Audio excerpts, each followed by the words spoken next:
Stock price को देखेंगे तो स्टॉक प्राइस कुछ एक दूसरी कहानी बता रहा है, राइट। तो इस कंपनी का आईपीओ हुआ था मार्च 2024 में, राइट। और पिछले 9 महीनों में, right, from March 2024 to December 2024 stock price जो है वो फ्लैटिश रहा है। 3 बार स्टॉक प्राइस ने अपना रेंज तोड़ने की कोशिश की है, but it was unsuccessful in doing that, and it has been flattish for the last 9 months, right. तो प्रॉफिट ग्रोथ या पैट ग्रोथ 44% का है, बट स्टॉक प्राइस फ्लैटिश रहा है। ऐसा क्यों, right.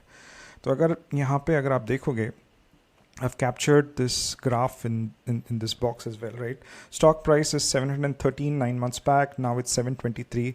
Stock price ka growth is just 1%. PAT growth is 44%, but stock price did not move, right? It remained flattish. The reason is the EPS growth is in negative, right? तो पिछले 4 quarters का earnings पर share का growth है, या फिर earnings cumulative EPS 42.66 है, और उसके 4 क्वार्टर्स पहले का 58.42 है।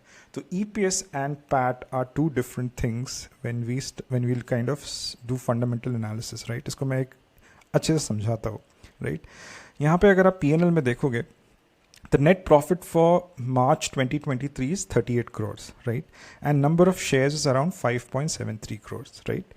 तो EPS, the way you calculate EPS is PAT divided by total number of shares. तो इसका एक नंबर आया है, whatever it is, right? आप जब यहाँ पे देखोगे मार्च 2024 में, the PAT has gone up from 38 crores to 48 crores, right? करीबन 10 करोड़ से PAT increase हुआ है. But if you look at the number of shares, it is 13.9 crores, right? Shares almost double से ज़्यादा हो गए, 2.5x increase हो गया number of shares में, right? That's why the EPS growth is negative, right? तो जब companies equity dilute करते हैं, तो सबसे ज़्यादा जो खामी, सबसे ज़्यादा जो नुकसान होता है, उस कंपनी के करंट शेयर होल्डर्स का ही होता है, राइट। बिकॉज कंपनी में पैसा तो आ जाता है कि 300 करोड़ का आईपीओ जो किया है, उसकी वजह से कंपनी में 300 करोड़ तो आ गया, बट कंपनी के जो करंट स्टेक होल्डर्स थे, या तब के जो स्टेक होल्डर्स थे, ये 5.73 करोड़ स्टेक होल्डर्स या शेयर होल्डर्स थे, उनकी वैल्यू कम हो गई। बिकॉज जो उनके स्टेक्स थे, उनको फिर से मार्केट में लेके आके उसको रीडिस्ट्रीब्यूट किया गया, right? So equity dilution actually is not a great thing, right? Equity dilution या फिर capital raise जब होता है, equity dilution is one way of raising capital, the other way is obviously debt, कर्ज लेके raise करते हैं अपना debt, right? Equity dilution या जब कर्ज लेके companies funding raise करते हैं, right?